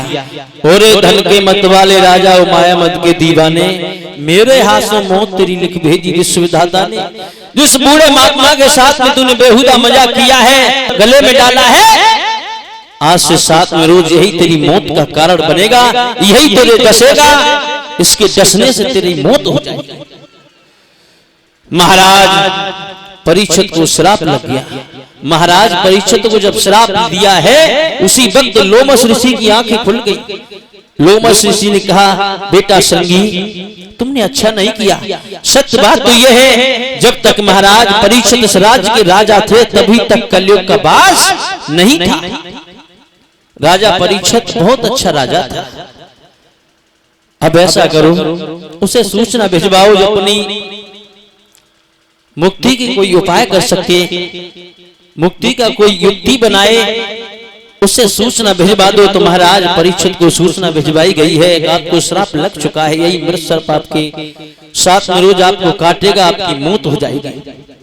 महाराज परीक्षित बड़े दुखित हुए, लेकिन प्रभु की कृपा व समझ करके श्राप को सुधार किया है। होनी तो हो के रहे, अनहोनी ना हो, और जो भी लिखा नसीब में मेट सके न कोई। होनी कभी अनहोनी हो नहीं सकती है, और नसीब का लिखा हुआ मिट नहीं सकता है, याद रखना लोग। महाराज परीक्षित को श्राप लग गया। जब बताया है तो महाराज परीक्षित बड़े उदास हुए। एक बात बताऊं भागवत प्रेमियों, मैंने पहले भी बताया, समय कब ऐसा आ जाए कि आप किस दिन भिखारी हो जाओ और किस दिन राजा बन जाओ, ये किसी ने नहीं जाना है। महाराज परीक्षित राशि वस्त्र उतारते हैं। राशि वस्त्र उतार दिए महाराज परीक्षित ने। नवल दे रो रही है, पिया में छोड़ करके न जाओ। लेकिन याद रखना लोगों, ये जो शरीर है हम और आप इसे इतना धोते, इतना साफ सफाई रखते, अंत में ये भी साथ में नहीं जाता है। याद रखना, बताया है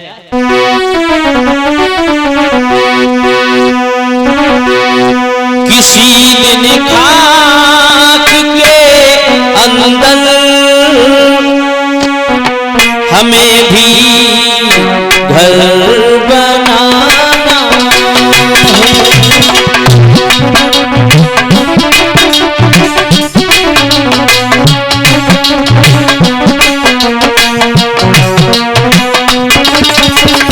लोगों, यहाँ सदा किसी को नहीं रहना है। ये चिड़िया रैन बसेरा है, कब कौन यहाँ से चला जाए किसी ने नहीं जाना। समय 100 वर्ष का दिया गया है। इस कलयुग में मनुष्य की आयु 120 वर्ष निर्धारित है, लेकिन न जाने किस व्यक्ति को कब जाना पड़ जाए, किसी ने नहीं जाना। किसी ने खाक के अंदर हमें भी घर बनाना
विश्वास है, ये मन में भरोसा है, ये शरीर मेरा है।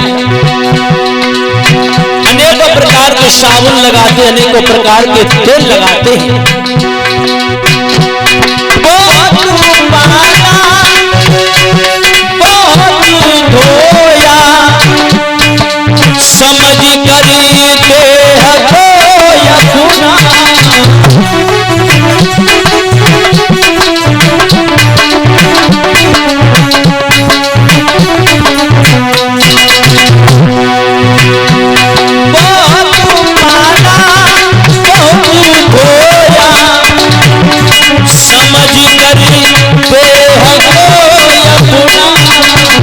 लेकिन मगर अब सोच इसको भी लोगों, ये शरीर भी बेवफा है। एक दिन ये शरीर भी तुम्हें छोड़ के चला जाता है। मगर अब सोच इसको भी एक दिन छूट जाना है।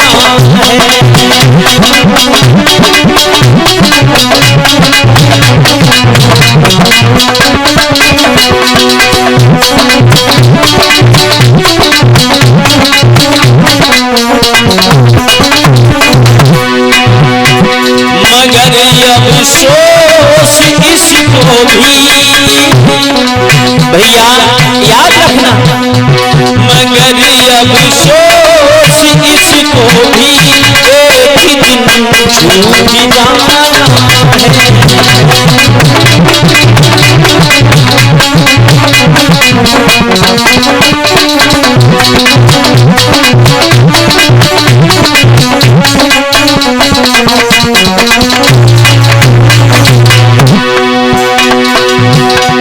किसी दिन खाक के अंदर हमें भी घर बनाना है।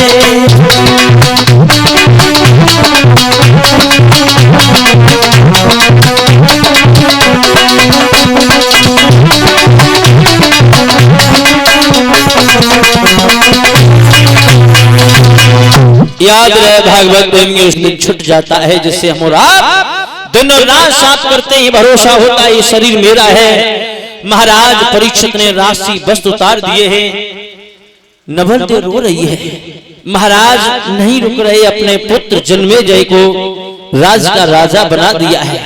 पुत्र जन्मेजय को राज साहब सौंप करके महाराज परीक्षित आगे बढ़े हैं।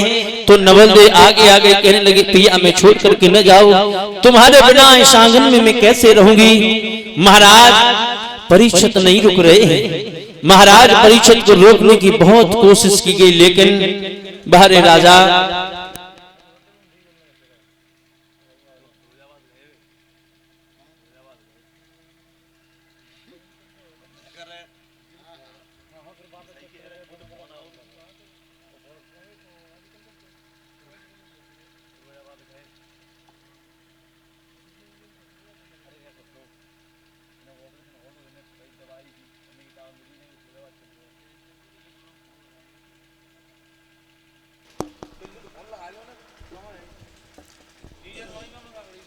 बोलिए गोविंद भगवान की।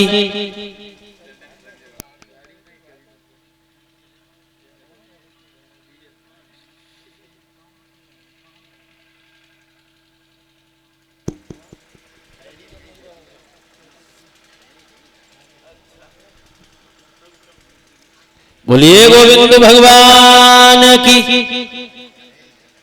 सूत जी कहते हैं सोन का ऋषि इधर महाराज परीक्षित को बहुत रोका गया, लेकिन महाराज परीक्षित नहीं रुके।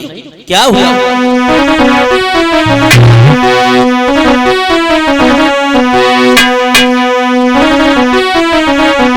कि घर में रोवत छोड़ी नारी और बन को चलो भूपत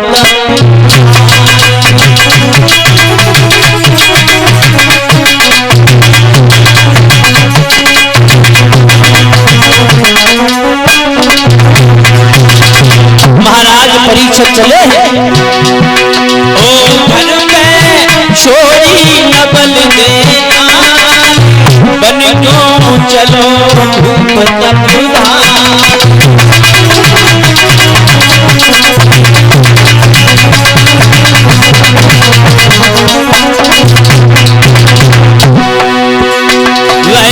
हरि सोनिया लगाई आगे कहानी गए।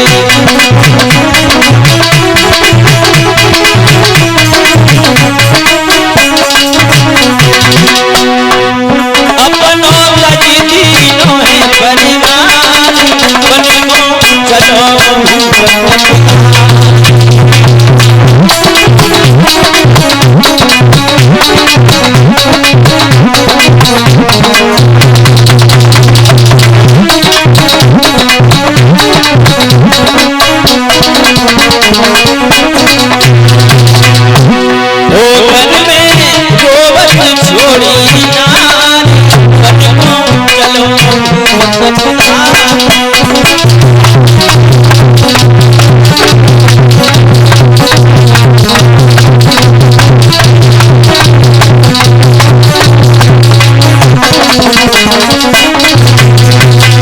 महाराज परीक्षित चले पहुंचे हैं जाकर के गंगा के किनारे। जैसे ही पता लगा ऋषि महात्माओं को महाराज परीक्षित को श्राप लग गया है,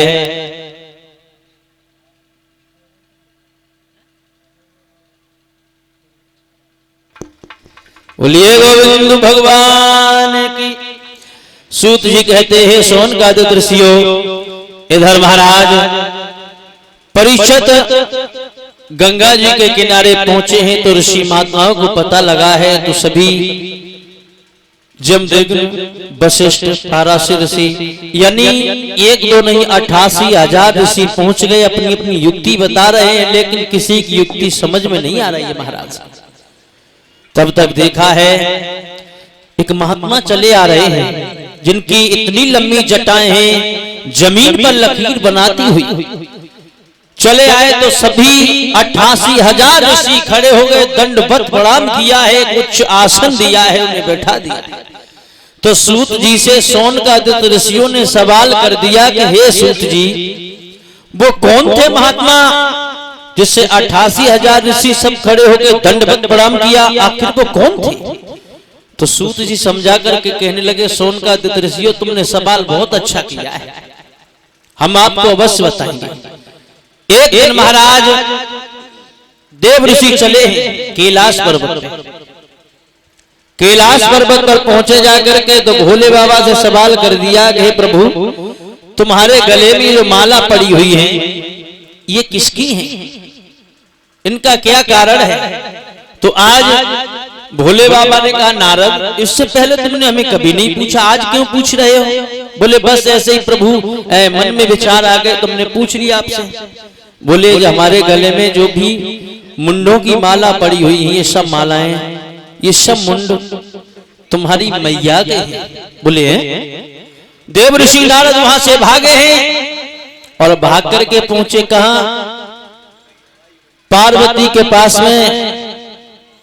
तो पार्वती ने देखा नारद को आते हुए, नारद ने प्रणाम किया, सवाल कर दिया, कहो लला नारद,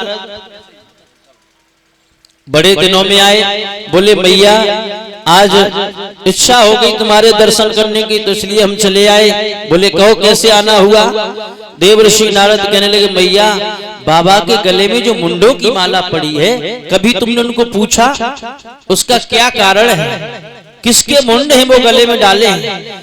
बोले लला नारद, हमने कबहू नहीं पूछी ये बात। बोले आज जाओ पूछो जाएगा। तो आज मैया वहां से भागी हैं, कैलाश पर्वत पर पहुंची हैं। तो सबसे पहले सवाल उन्होंने यही किया, नाथ, तुम्हारे गले में जो मुंडों की माला पड़ी हुई, इसका क्या कारण है? भोले बाबा समझ गए कि देव ऋषि नारद ने आग लगाई दी जाएगी। मन में विचार कर रहे हैं, तो इतने तुम नाराज क्यों हो? थोड़ी तसल्ली करो, हमारे लिए भांग नहीं लाई हो। बोले आज से न भांग घोटूंगी, न तुम्हारे लिए खाना पकाऊंगी, न कैलाश पर्वत पर आऊंगी। बताओ कितनी तुम्हारे लिए मेहनत करती हूँ, तुमने इतनी बात हमसे छुपाई, बताओ। भोले बाबा कहने लगे, चिंता न करो, तुम ऐसा करो, भांग घोटो फिर बताएंगे। बोले हाँ, आज के बाद कोई काम नहीं होगा, न मैं कैलाश पर्वत पर आऊंगी, न तुमसे बात करूंगी। और चिल्ला करके कहने लगी, नाथ मेरी बात सुन। हो कैसे पड़ी, कैसे पड़ी, कैसे पड़ी हो बाबा, कैसे पड़ी गले में मुंड माला, कैसे पड़ी गले में माला, कैसे पड़ी गले में माला, कैसे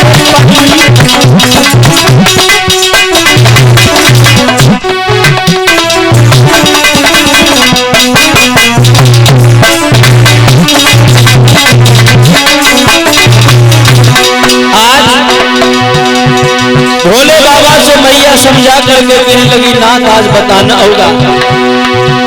ओ कैसे पड़ी, कैसे पड़ी, कैसे पड़ी हो बाबा, कैसे पड़ी गले में मुंड माला, कैसे पड़ी गले में मुंड माला, कैसे पड़ी गले में मुंड माला, कैसे पड़ी गले में मुंड माला, कैसे पड़ी।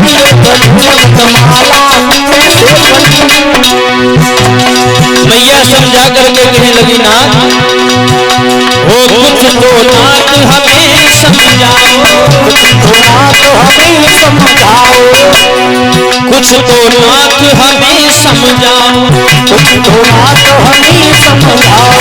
भोले बाबा हमें बतलाओ, भोले बाबा हमें समझाओ। अरे जिद पे अड़ी, जिद पे अड़ी, जिद पे अड़ी, जिद पे अड़ी, ओ बाबा जिद पे अड़ी, गले में मुंड माला, कैसे पड़ी गले में मुंड माला, कैसे पड़ी गले में मुंड माला, कैसे पड़ी गले में मुंड माला, कैसे पड़ी, कैसे पड़ी, कैसे पड़ी,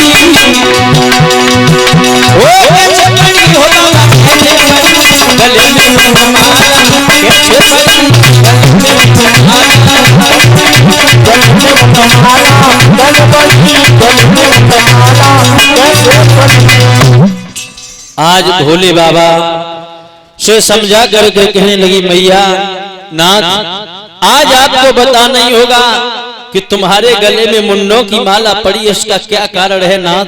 आज से पहले तुमने मुझे कभी नहीं बताया। भोले बाबा कहने लगे, ऐसा करो, तुम हमें थोड़ी चिलम दो, उसके बाद हम आपको बताते। बोले आज के बाद न चिलम दी, न भांग घोटूंगी, न भोजन पकाऊंगी, न तुमसे बात करूंगी। भोले बाबा से कहने लगी, नाथ आपके लिए सारे सारे दिन मेहनत करती हूँ, क्या मैं पूछने का हक नहीं है कि तुम्हारे गले मुंडों की माला क्यों पड़ी? आपने मुझे कभी नहीं बताया, आपने हमसे इतनी बात क्यों छुपाई? और समझा करके कहने लगी है, आज के बाद भांग बंद, मुंह पे नहीं घोंटी जाती है, न मैं घोंट के तुम्हें पिवा पाऊंगी।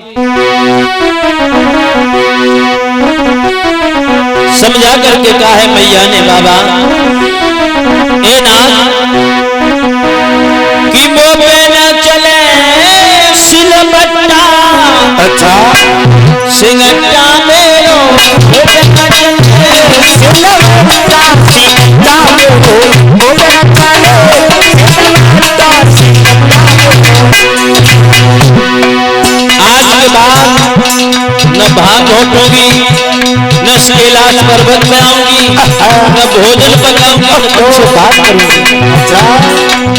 वो पे न चले सिलबट्टा, सिंगट्टा मेरो मुंह पे न चले सिलबट्टा, सिंगट्टा मेरो मुंह पे न चले सिलबट्टा, सिंगट्टा मेरो। रोज रोज बाबा पे भांग घुट पावे, बाबा बोले भांग घुट पावे, भांग घुट पावे, भांग घुट पावे, भांग घुट पावे। ओ रोज रोज भोले पे भांग घुट पावे, बाबा बोले भांग घुट पावे। ओ मेरा भलो होगा सिंगट्टा मेरो, मेरा भरोगी होगा सिंगट्टा मेरो, अपना चले सिलबट्टा, सिंगट्टा मेरो। वो पे न चले सिलबट्टा, सिंगट्टा मुंह पे चले सिलबट्टा, सिंगट्टा मेरो, मुंह पे चले सिलबट्टा, सिंगट्टा मेरो। और नाथ हो जो नाथ तुम बात मेरी मानो, तो नाथ बात मेरी मानो, जो ना बाबा बात मेरी मानो, तो बाबा बात मेरी मानो। तो अच्छा सुन रही हो? बड़ी जाएगा अब सिंगट्टा मेरो, बड़ी चाहिए अमेरिका सिंगट्टा मेरो, बड़ी चाहिए अमेरिका सिंगट्टा मेरो। वो पे न चले सिलबट्टा, सिंगट्टा मेरो,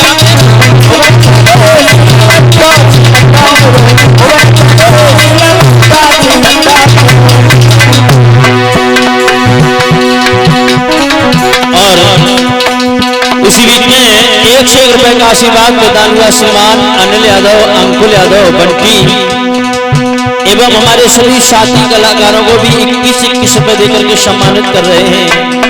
लिख रहे भैया एक होली सुना दे, जरूर सुनाएंगे भैया।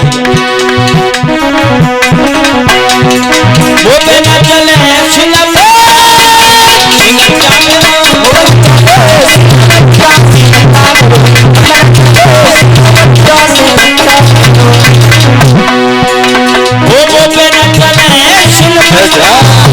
सिंगट्टा मेरो,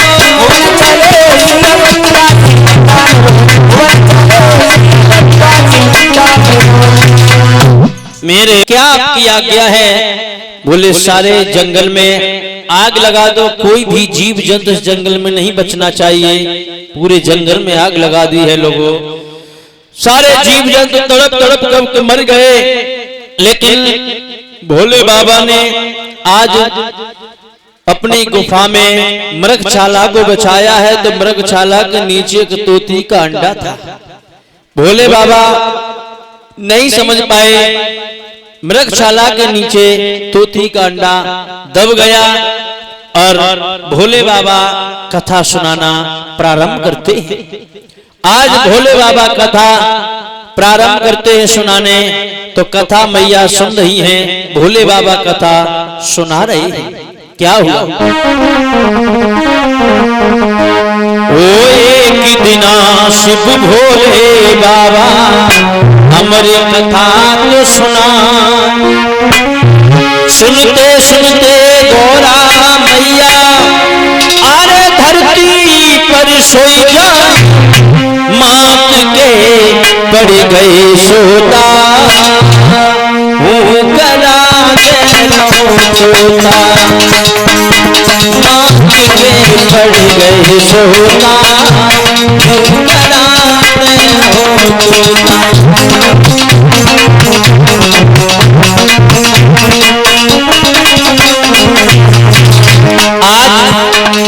भोले बाबा कथा सुना रहे हैं, गौरा मैया सो जाती है, उस अंडे में बच्चा प्रकट हो गया, माँ के पर गए सोता, वो करा तोता।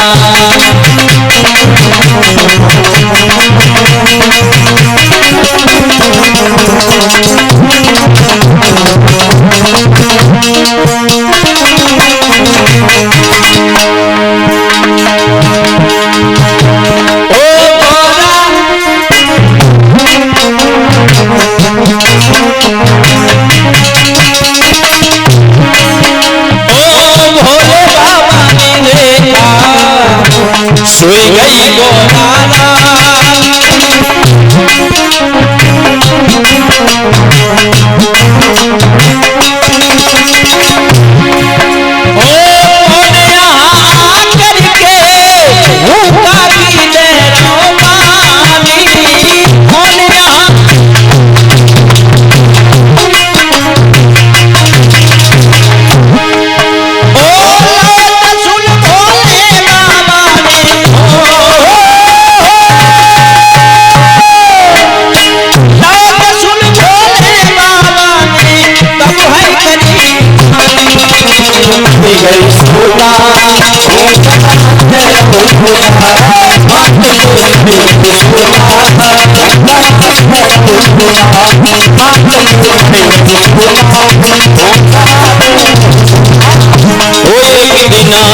भोले बाबा हमारी कथा तो सुना था, सुनते सुनते गौरा वो धरती पर सोई, मात के पड़ गए सोता, वो करा दे सोता, मात के पड़ गए सोता,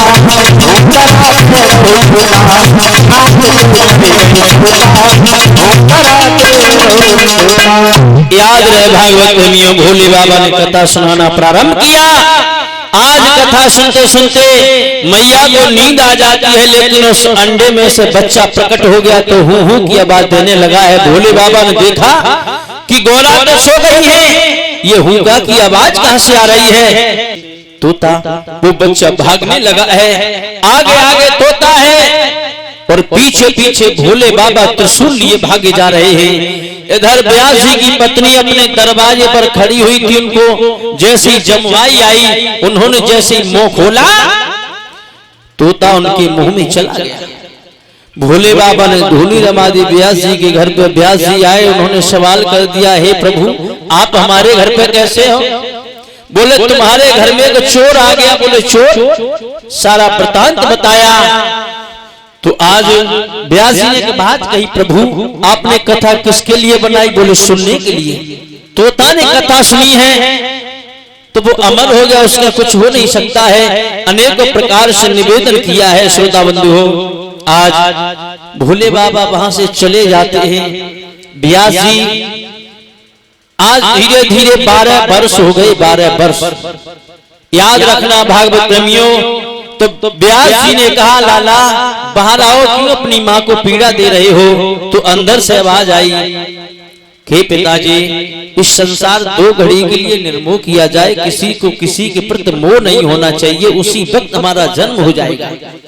तो व्यास जी भागे हैं ब्रह्मा जी के पास में, ब्रह्मा जी गए विष्णु भगवान के पास में, तो संसार 2 घड़ी के लिए निर्मोह किया गया है, किसी को किसी के प्रति मोह नहीं था। उसी वक्त महाराज सुख माने होता है तोता और देव माने देव। उसी वक्त महाराज उस बेटे का जन्म हुआ, तो उस बेटे का नाम था सुखदेव। बोलिए सुखदेव भगवान की।